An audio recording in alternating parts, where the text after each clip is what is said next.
Dis, c'est quoi les taches noires tout là-bas? Ça, ce sont des îles, Billy. L'archipel de Sonatco, connu pour ses tissus précieux et ses magiciens bizarres. Et pourquoi cette question? J'avais reconnu ces îles en fait. Je parlais plutôt de l'autre tache noire, à tribord. Ah ça! Eh bien c'est une tempête, gamin, qui fonce droit sur nous et va détruire le bateau. Ah non, on va tous mourir! Ne t'inquiète pas, Billy, ce sont des choses qui arrivent. Ouah! Bonjour, bonsoir à tous, et non, je ne vole pas l'introduction d'un autre youtubeur de façon gratuite. Tout ceci a du sens. Si vous avez reconnu l'intro que j'imitais, vous connaissez certainement Bob Lennon, youtubeur, jeux vidéo, à la voix très distinctive, que j'imite donc très mal, et également auteur. Si, c'est Wikipédia qui le dit. Pour être précis, il écrit en ce moment sa saga de livres dont vous êtes le héros, dont vous êtes le Billy, pas le héros musculeux, mais le gamin qui essaye de survivre aux situations toujours plus improbables qu'il traverse. D'une capitale assiégée par une forteresse volante, à un continent mystique en passant par un désert si brûlant qu'on peut faire cuire un œuf à même le sable, franchement, on a été gâtés. Évidemment, vous avez vu le titre et l'intro, vous savez où j'ai envie d'amener Billy et le pyro-barbare à Eyanco. Ou presque. Voici, fourni dans le tome 1, la carte du continent d'Alkior, où chaque aventure se déroule. Et juste là, à l'est, il y a un accès à la mer et aucune information sur ce qu'il y a au-delà. Eh bien, c'est là-bas que l'on va placer un tout nouvel archipel. Petite précision avant de partir, ces livres-jeux sont faits pour avoir une rejouabilité assez colossale, en proposant moult routes, moult choix, plusieurs fins, 13 fins différentes rien que pour le premier tome, et surtout plusieurs personnages principaux. Pour être exact, vous choisissez au début du livre le caractère du Billy que vous incarnerez. Et tout ceci a un réel impact sur la manière d'aborder les situations. C'est pourquoi il me faudra parfois préciser quel Billy est plus sensible à telle ou telle situation. Les caractères de base ont des noms suffisamment évocateurs, Billy guerrier, Billy paysan, Billy prudent et Billy débrouillard. Pour plus d'informations, lisez vous-même le bouquin. Côté illustration, ce sera un mélange d'images d'Onmyoji, d'illustrations retouchées et un certain nombre d'images créées par IA. J'en suis artistiquement désolé, mais j'allais pas passer 8 mois à faire des dessins de toute façon plus moches que ce que vous aurez sous les yeux. Hissez les voiles, fourbissez les dagues et embarquez vos grimoires. Nous partons avec Billy et le pyro-barbare vers les rivages enchanteurs et enchantés de Sonatco.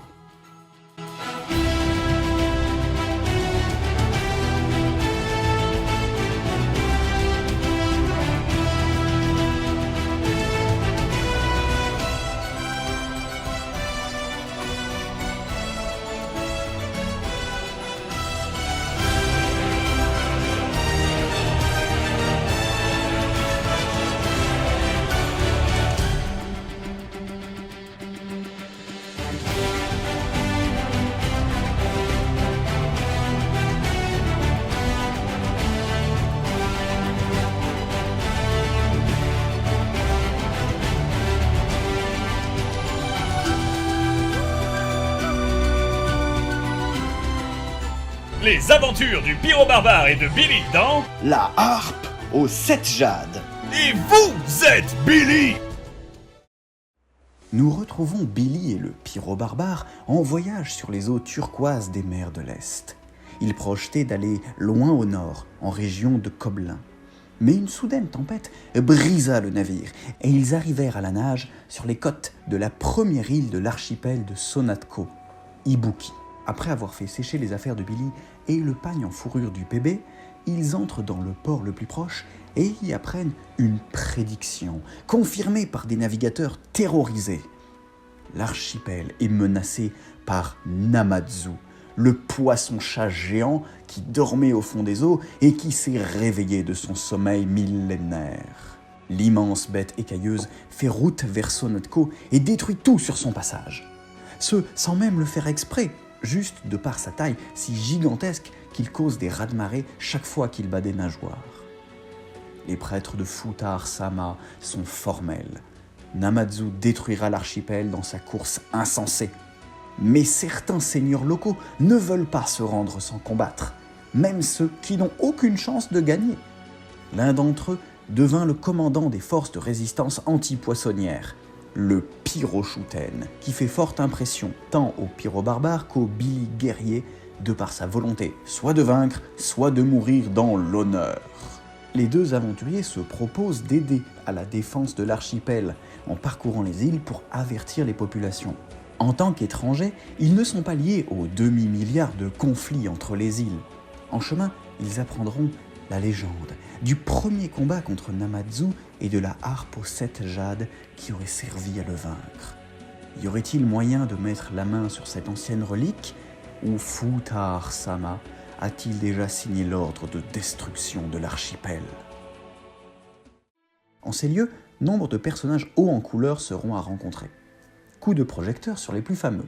Le Pyroshooten, le PS pour les intimes, sauf que lui, quand il parle, on l'écoute. Il est le grand chef des Doji, un peuple à moitié surnaturel de barbares cultivés, comme ils se surnomment eux-mêmes. Mesurant presque 3 mètres de haut, sans compter les cheveux en pagaille, le regard fier et dur, la hache tranchante, le pagne couvert de motifs raffinés et les veines semblant transporter non pas du sang mais de la lave, c'est un volcan ayant pris forme presque humaine.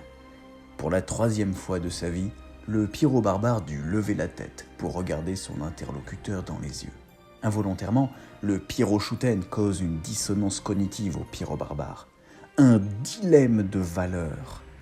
En effet, le sauvage de Cranlor est face à un lui civilisé, plus honoré encore par ses pairs, capable de politesse autant que de compétences martiales.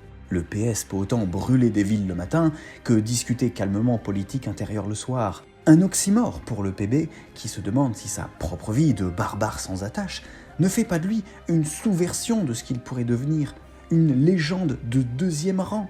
Mais ce qu'il est possible de découvrir, c'est que le Pyroshooten doit porter le poids de 2 mondes, la direction d'un clan d'esprits sauvages et la fine politique humaine pour ménager la chèvre et le chou. Et ce double poids est de plus en plus lourd pour lui, au point qu'il cherche un échappatoire en se noyant dans l'alcool. Vers après vers, il oublie qu'il n'a plus aucune vie propre, ni plaisir autre que survivre un jour de plus à ses obligations. Ce qui peut pousser le PB à un choix crucial pour son destin. Chercher plus de civilisation pour gagner en puissance et en honneur, tout en sachant le prix, ou rester un barbare libre, sans ignorer que cela bridera sa propre légende. Les prêtres de Futahar-sama.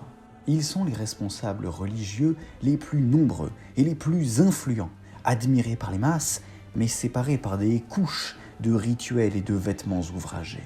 Ils vénèrent le dieu ornithorynque à l'origine de la causalité et de tout événement. Selon eux, le destin est déjà décidé, et lutter contre est presque une insulte à Futahar-sama. Ce clergé très organisé est une référence pour les autres peuples comme pour les autres congrégations religieuses, adorant l'une ou l'autre divinité présente en ces îles. Pour Billy Prudent et Billy Débrouillard, ce sont des gens dont il vaut mieux être l'allié, car les prêtres sont capables de divination et ainsi d'apporter de précieux indices sur la marche à suivre. Mais les convaincre de lutter contre la menace de Namazu est particulièrement difficile, car Namazu est écrit dans l'avenir, un avenir sombre et destructeur, mais inévitable. Pour se rendre d'une île à l'autre, le plus pratique, et surtout le moins coûteux, est de négocier avec des pêcheurs. Contre quelques pièces et un coup de main pendant la traversée, ils acceptent volontiers des passagers. Leurs petites jonques ne sont pas très confortables, facilement chahutées par les vagues, mais elles arrivent généralement à bon port. Billy Paysan regardera d'un sourcil impressionné la détermination de ces gens qui œuvrent en silence dans le bruit des vagues pour nourrir leur famille. Tandis que Billy Prudent vomira son petit déjeuner à cause du roulis. Courage bonhomme, pense à l'économie par rapport à un voyage dans une compagnie de transport classique. Sur chaque île, on retrouve un certain nombre de professions, les prêtres et les pêcheurs déjà mentionnés, les dirigeants de villes ou de tribus, les paysans, les artisans et les ménestrels, des musiciens et musiciennes qui perpétuent les anciennes légendes dans leurs chants. Errant de ville en ville ou attachés au service d'un mécène, ce sont des gens dont le rôle est de transmettre aux masses, plus ou moins illettrées, les anciennes traditions, les grands événements du passé et les légendes à propos des dieux. un rôle fondamental pour la culture, mais dont l'effet n'est pas toujours bénéfique. En rappelant, dans chaque chanson, les événements les plus fantastiques, les plus épiques ou les plus dramatiques du passé, les ménestrels ressassent sans cesse les grands conflits, les guerres, les traîtrises et les drames. Ils transmettent la mémoire des générations antérieures, mais aussi leur rancœur et leur désir de bataille. Aucune guerre n'est plus meurtrière que celle où deux armées sont persuadées de se battre pour venger une ancienne offense. Peut-être qu'un Billy plus malin que la moyenne signalera au ménestrel qu'il n'y a pas que la guerre que l'on peut chanter. Et le pyro-barbare approuvera. On peut aussi chanter la bière, le rhum, les liqueurs, la cervoise, le cidre. Qui prétend faire un univers à la sauce Lennon ne peut faire l'économie d'un panthéon de divinités. Et plus elles seront tapées du casque, mieux c'est. Futhark Sama, le dieu ornithorynque, dieu de la causalité, des conséquences, de la justice et de l'avenir. Il est l'être divin le plus révéré dans l'archipel, car l'idée de destin est la philosophie majoritaire, disant que rien n'a lieu sans cause et sans conséquence. En est déduit logiquement que le libre arbitre n'est qu'une illusion due à l'ignorance des causes qui mènent à ces événements que nous appelons orgueilleusement des choix. Toute inspiration de Spinoza serait fortuite. Les fidèles professent que Futhark Sama décide du futur de chacun, en fonction de son passé, selon une logique implacable. Il est vain de lutter contre le destin, et il suffit de se conformer aux événements à venir pour vivre en paix. Les prêtres de Futhark Sama endossent de temps en temps la casquette de devin, car si les causes sont connues, il est possible de prédire les conséquences à venir. Loin au-dessus des œuvres des mortels, dans son palais au-dessus des nuages, Futhark Sama œuvre sans relâche. Car chaque geste, chaque action et chaque décision prise dans ce monde devient une ligne de son grand rouleau, qu'il raye si elle n'a pas de sens, ou qu'il signe si elle lui semble cohérente et logique. S'il raye, le plan échoue, la construction s'écroule, ceux qui voulaient agir sont couverts par la honte de l'échec. S'il signe, le projet réussit, les buts sont atteints, et les ouvriers en retirent gloire et satisfaction. Chaque minute de chaque heure de chaque jour, il barre ou valide des centaines de milliers de lignes d'écriture, autant d'actions échouant ou réussissant. Nul ne peut agir sans l'aval impartial de Futhark Sama. Même les dieux sont soumis à son jugement. Pourtant, lui-même ne se considère pas comme un être supérieur. Il ne réfléchit même pas à l'étendue de sa puissance, tout occupé qu'il est à faire avancer la marche du monde. Il n'a que faire des querelles entre les dieux, les monstres et les mortels, de leurs drames passagers et de leurs tragédies puériles. Futhark Sama porte la responsabilité du monde au bout de son pinceau, et il ne faillira pas à sa tâche. Lord Vénère, l'ennemi en tout temps, dieu de l'opposition, des embûches, des épreuves et de toutes choses qui vous bloquent et vous forcent à vous améliorer ou vous font renoncer et mourir. Il a fait de Futhark Sama son ennemi personnel, car la doctrine des fidèles du divin ornithorynque pousse à la résignation et à l'abandon de toute volonté de lutter contre le destin, soit la meilleure raison de vivre selon Lord Vénère. Le dieu ornithorynque méprise souverainement tous les défis et propositions de duel, ce qui alimente encore la rage de l'ennemi de tout et de tous. Le dieu de l'opposition se venge alors sur les fidèles du destin à bec plat et sur les peuples de l'archipel. C'est lui qui réveilla Namazu pour forcer les peuples de Sonatco à se bouger le bas du dos et sortir de leur apathie résignée. Officiellement, Lord Vénère doit s'opposer à tous les dieux. C'est dans sa nature. Mais curieusement, il est une sorte de meilleur ami pour la déesse Alunia. Et c'est bien ainsi qu'elle le voit. Lui ne le voit pas tout à fait ainsi, si vous comprenez ce que je sous-entends. Et pour l'impressionner, il produit toujours plus d'épreuves et de dangers apocalyptiques pour que les mortels prouvent leur valeur et révèlent les héros parmi eux. Ces spectacles ravissent Alunia, qui remercie toujours sincèrement son ami, sans toutefois changer ses sentiments à son égard. Alors, Lord Vénère retourne à ses planifications, à ses machinations, à ses monstres et à ses catastrophes. D'autant plus que, même s'il ne l'avouera jamais, il est assez impressionné par la capacité des mortels à toujours déjouer ses plans. Aquaracha, le grand canard cornu de la tempête. Dieu de la mer, du combat puissant et sauvage, ainsi que de la navigation. Car naviguer, c'est affronter la mer. Car se battre, c'est voguer entre les coups pour que son poing atteigne le bon port. Métaphore pour le nez de l'adversaire. Surprenamment agile pour un être aux pieds palmés, il pratique un art du combat basé sur l'esquive plus que sur la solidité, sur la maîtrise du geste plus que sur la qualité de l'arme maniée. Ce n'est pas un dieu de l'honneur, davantage celui de la victoire et de la survie, en toutes circonstances et à tout prix.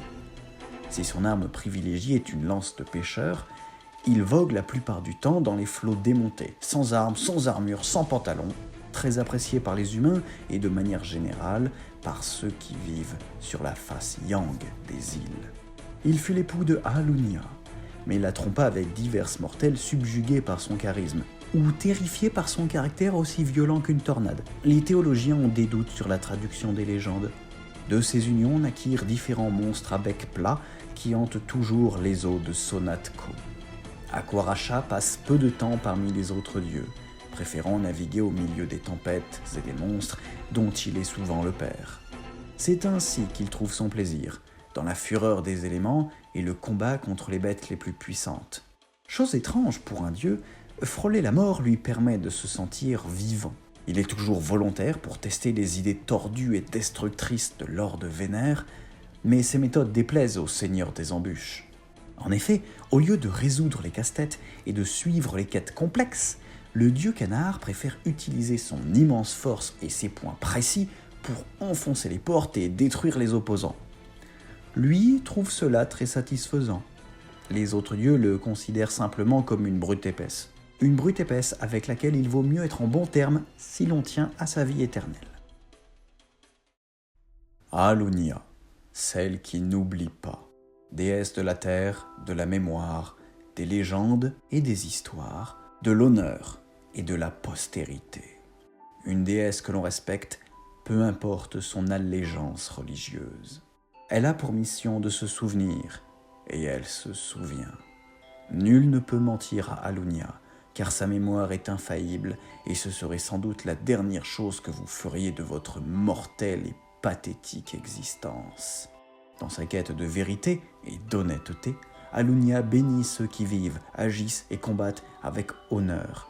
Puis, elle châtie les tricheurs, les menteurs et tous ceux qui abusent de leur pouvoir pour leur plaisir égoïste. L'honneur, c'est fait pour endurer et persévérer dans la difficulté. Déesse particulièrement appréciée par les peuples des faces Ying, qui partagent cette pensée pour supporter stoïquement le destin de Futar-sama et les épreuves de Lord Vénère. On raconte qu'elle aurait été l'épouse de Aquaracha, ce qui est vrai, mais ce porc à pieds palmés l'a trompée avec moult mortels. Elle s'en est donc séparée et ne cache pas sa proximité avec Lord Vénère, son meilleur ami divin.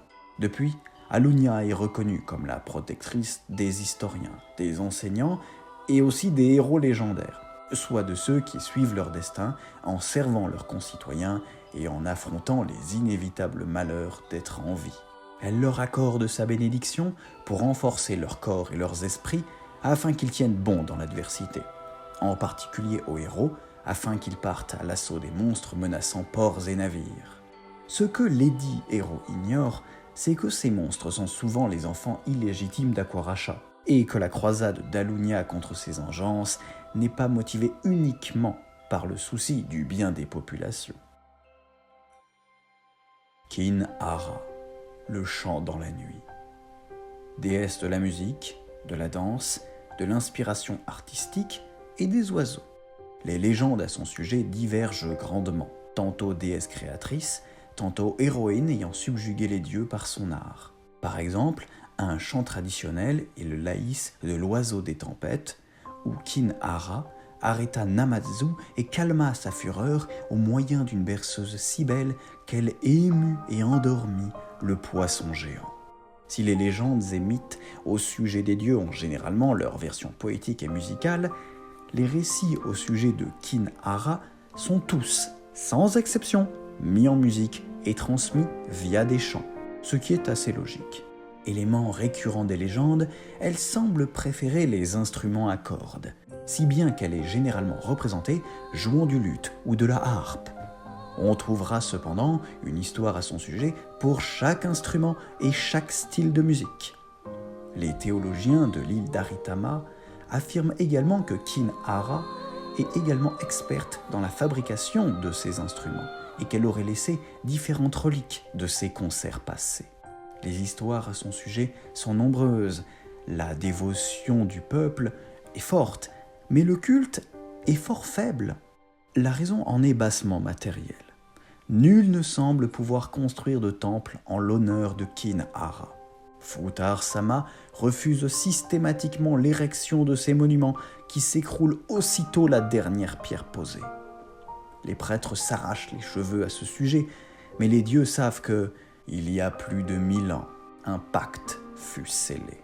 Kinhara vint voir le dieu ornithorynque en personne pour lui demander un service particulier.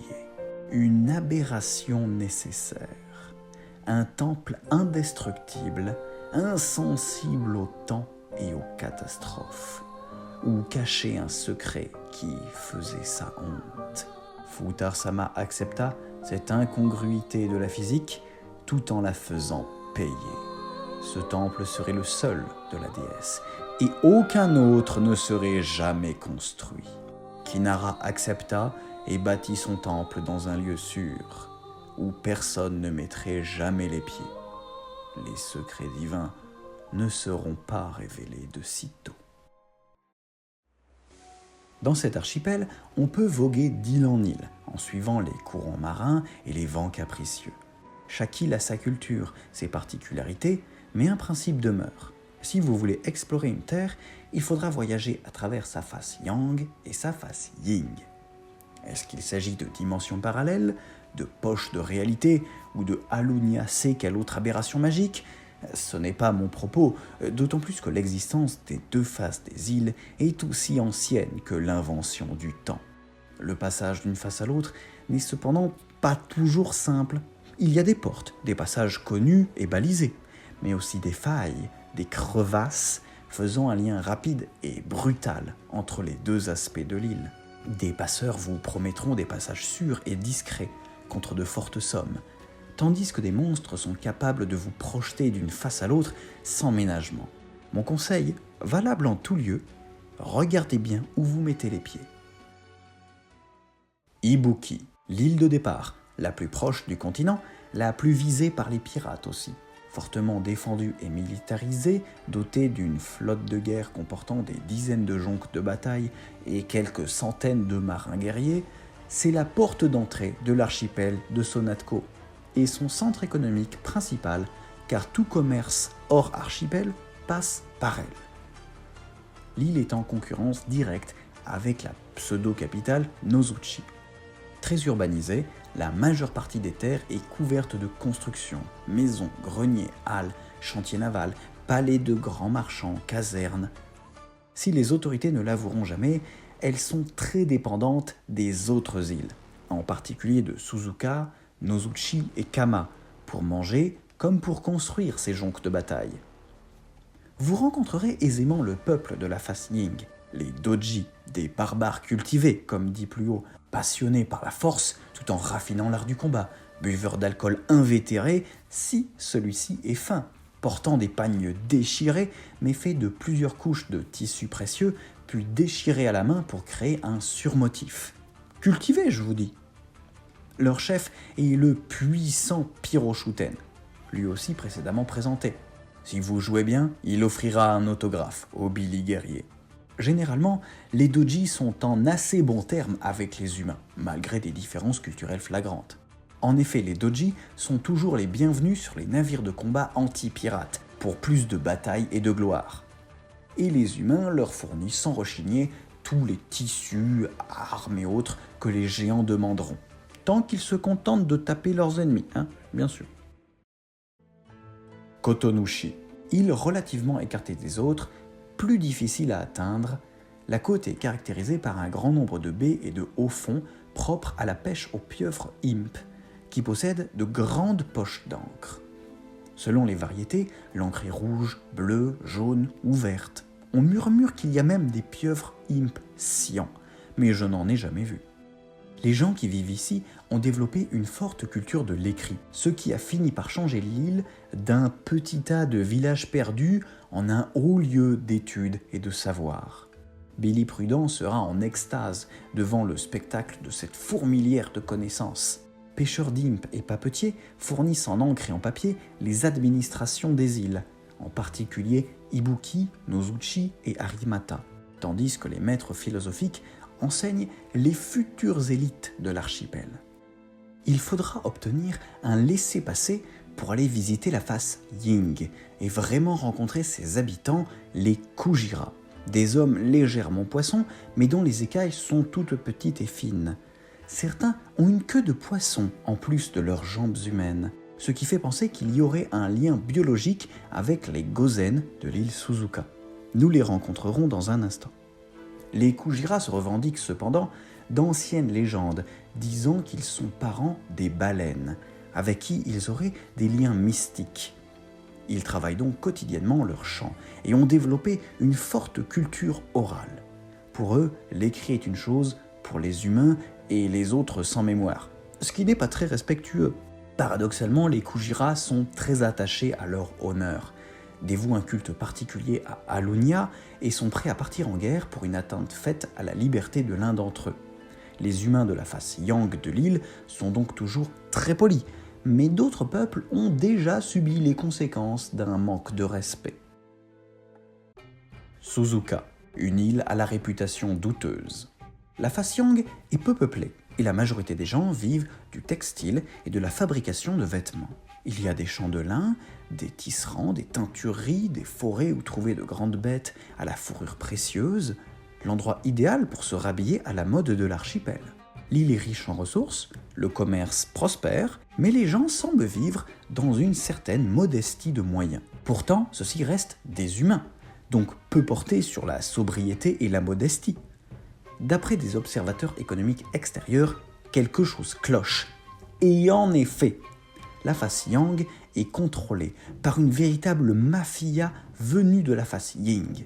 Permettez-moi de vous présenter les Gozen, sorte d'êtres mi-humains, mi-poissons, mi-dragons derrière. Ceci vous rappellera les Kujira de l'île précédente, en moins responsables et plus dangereux. Presque aussi à l'aise dans les mers que sur la terre, les Gozen sont des combattants redoutables qui protègent l'île des envahisseurs depuis des temps anciens, mais qui en échange réclament un tribut qui tient plus du pillage que de l'imposition. La face Ying possède une population répartie en deux, les pêcheurs qui vivent de la pêche et obéissent à des milices, et les miliciens qui fonctionnent en groupes plus ou moins larges, se dominant les uns les autres sans grande bienveillance. Il y a les petites milices qui font payer leur protection aux pêcheurs ou à de petites manufactures.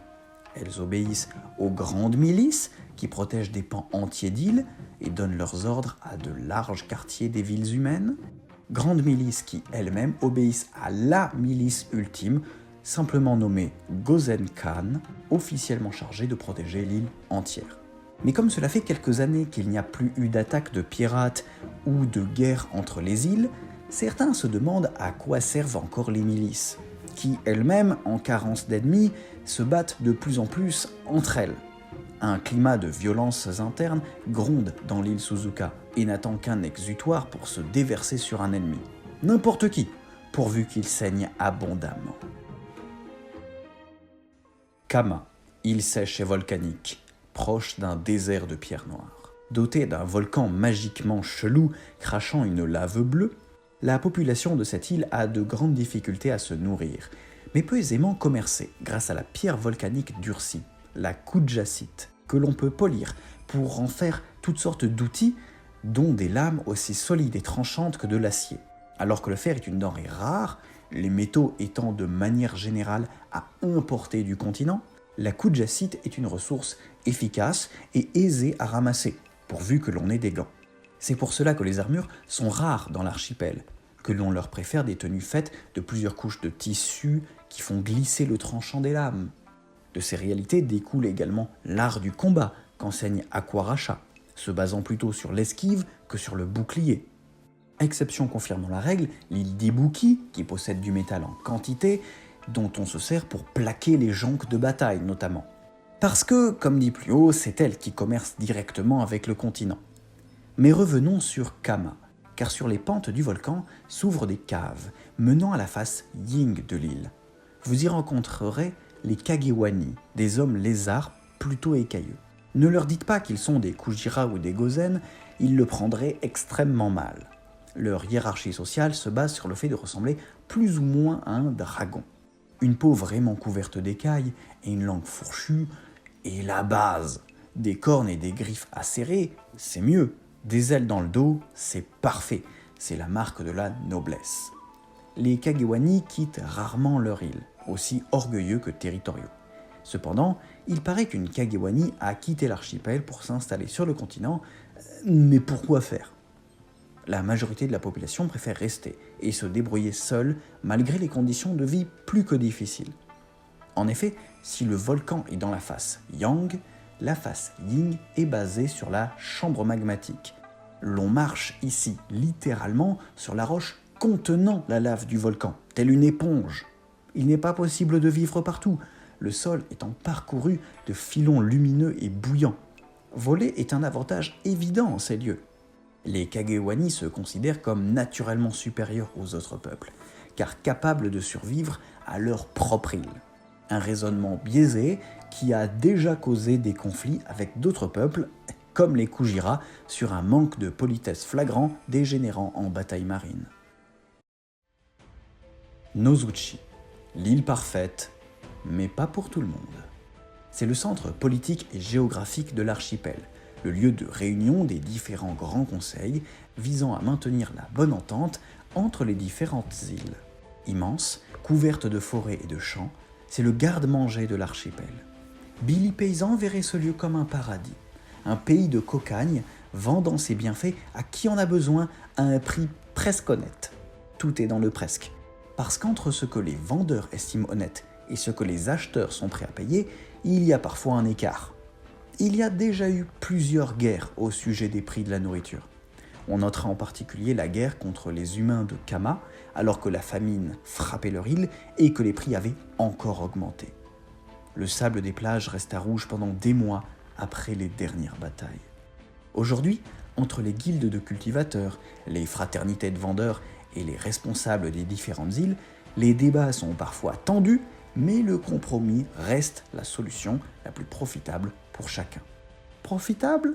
Certains ici ne pensent pas par le prisme du profit. Venez découvrir le peuple de la face Ying, les Shiki, décrites par les voyageurs extérieurs comme des dryades ou des esprits des bois. Une erreur factuelle, mais cela donne une première idée. On les décrit comme un peuple cultivant une bonne ambiance, toujours détendu, se reproduisant par bouturage. Les Shiki restent de leur côté de l'île, car elles apprécient moyennement les velléités des humains d'exploiter la terre, d'en faire une machine à produire et à vendre. Plus le temps passe, et moins les Shiki correspondent à cette image débonnaire, rendue de plus en plus anxieuse par l'exploitation des sols. Elles sentent que la terre souffre et perd sa force de l'autre côté de l'île. Certains pensent même que la conséquence de tout cela sera la destruction de la terre et la mort de la face Yang de l'île, ce qui aura des conséquences imprédictibles sur l'île tout entière.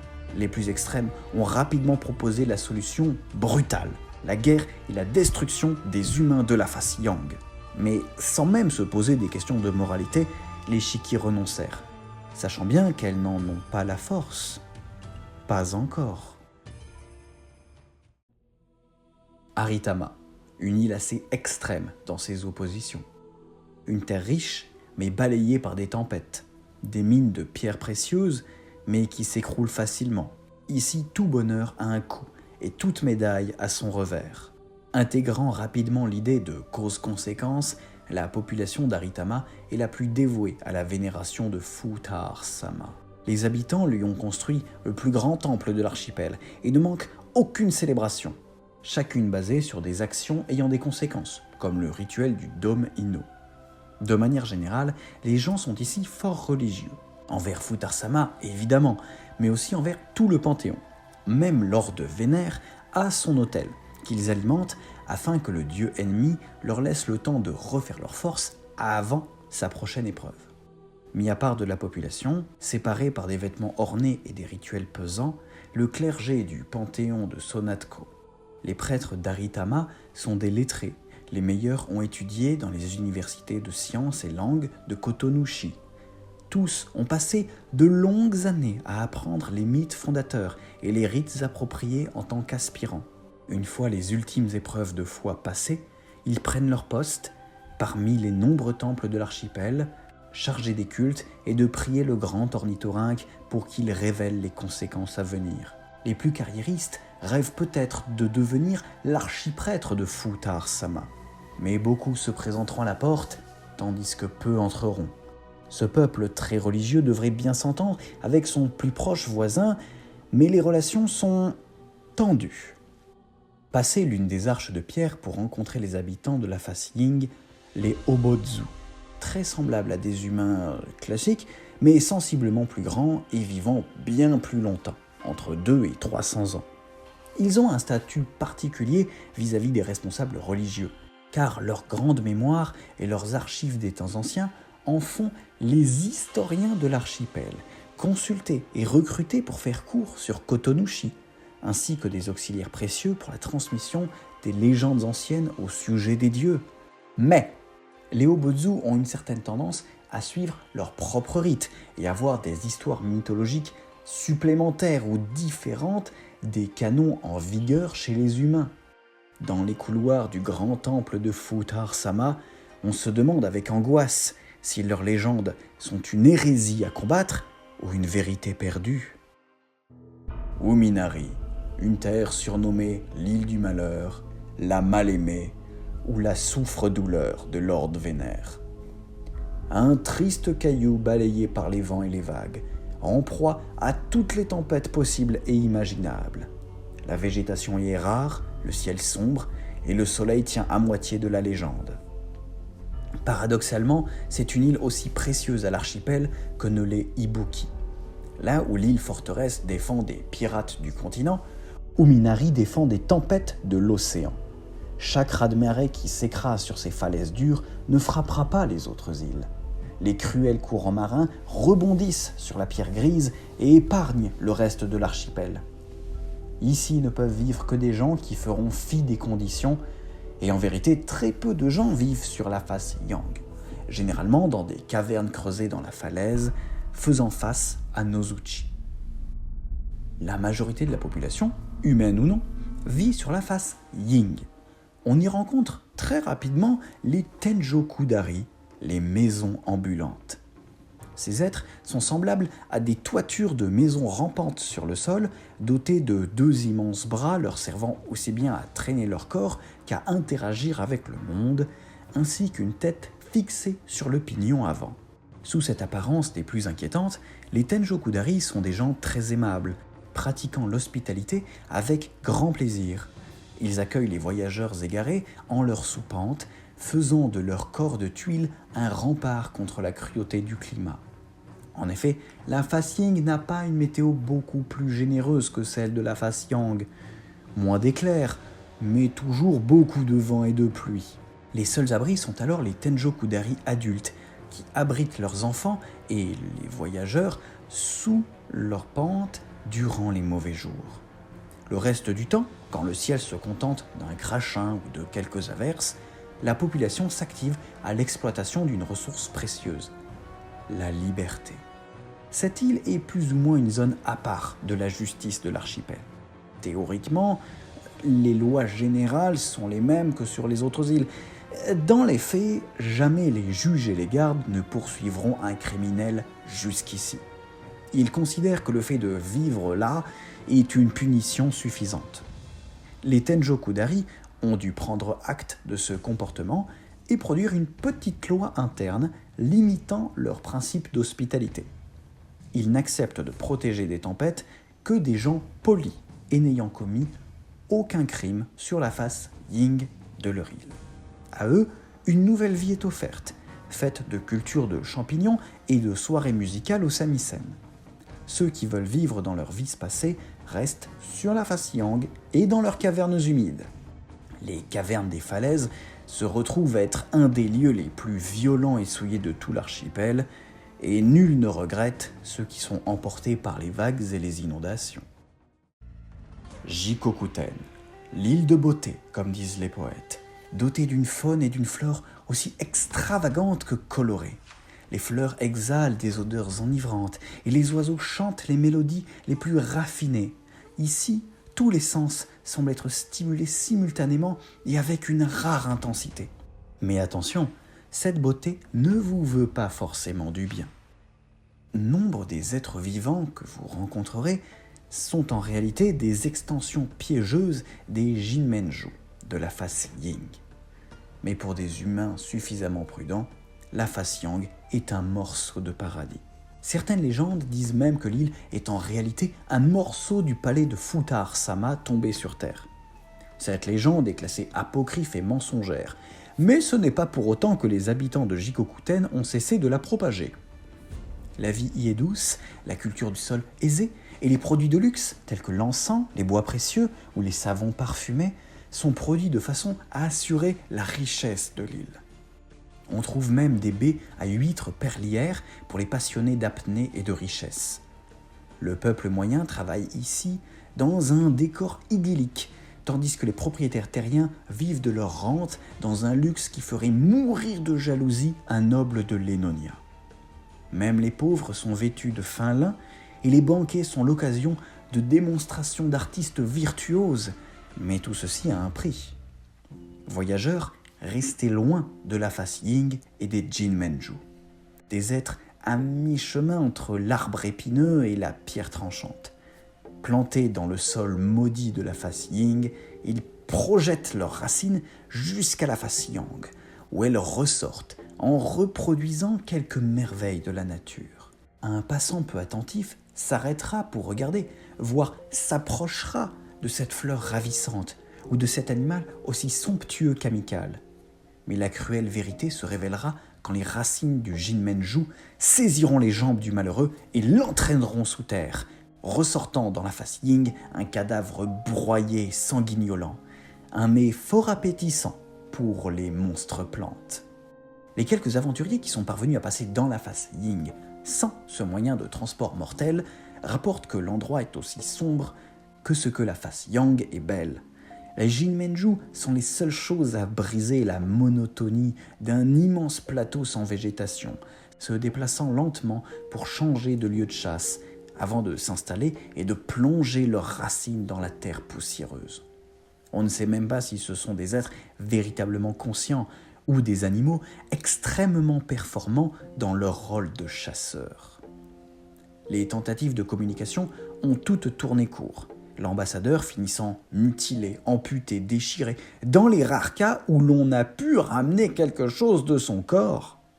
Des opérations d'élimination furent également tentées, mais en plus de la grande difficulté à tuer ce ne serait-ce qu'un monstre, une conséquence imprévue se révéla.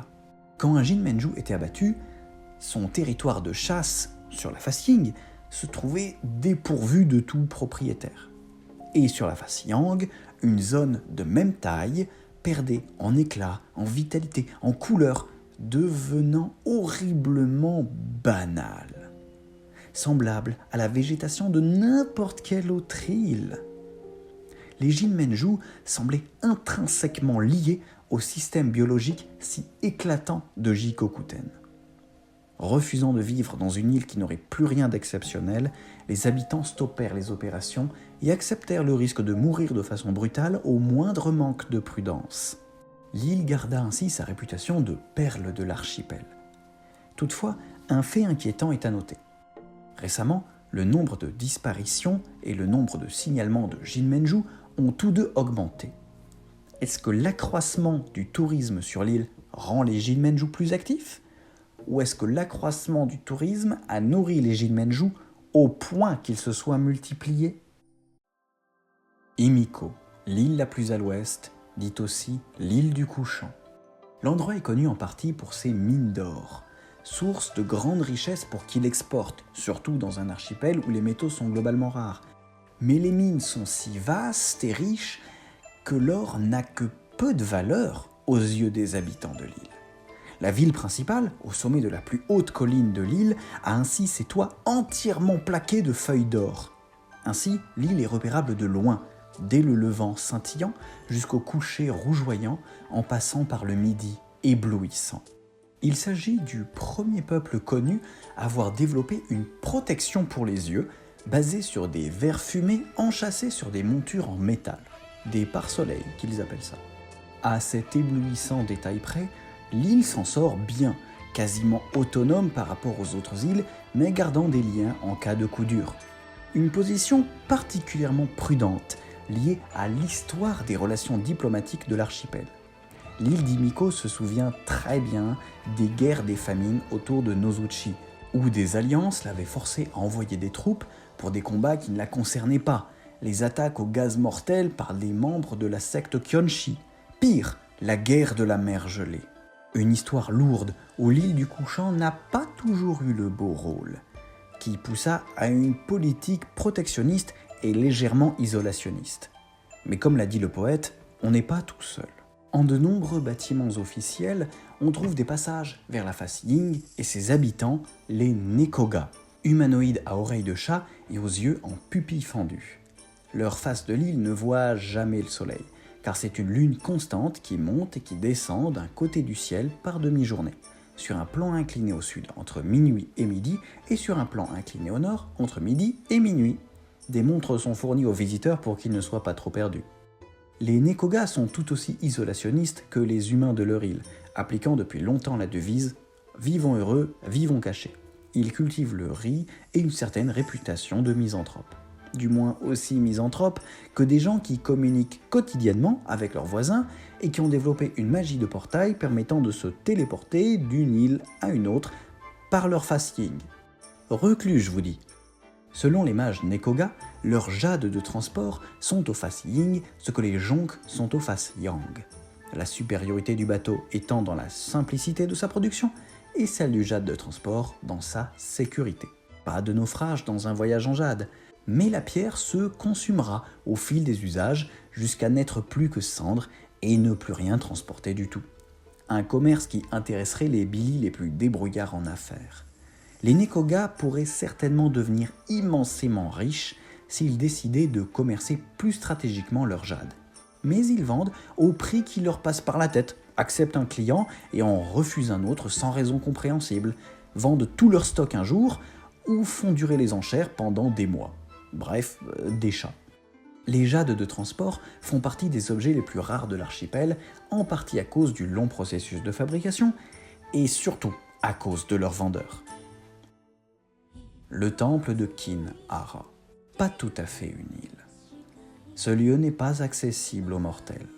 Ou alors, c'est que des circonstances exceptionnelles et imprévues auront bouleversé l'archipel. En effet, ce temple est construit sur le dos du fameux Namazu et est maintenu en un seul morceau par la volonté de Futare-sama. Là, point de peuple ou d'habitants, car le temple est noyé sous la mer. Par le passé, y vécut la déesse Kin-Hara, le temps d'y cacher divers secrets. La plupart d'entre eux sont aujourd'hui dévorés par les algues et les coraux, mais certains objets infusés du pouvoir de la déesse musicienne ont résisté aux siècles immergés.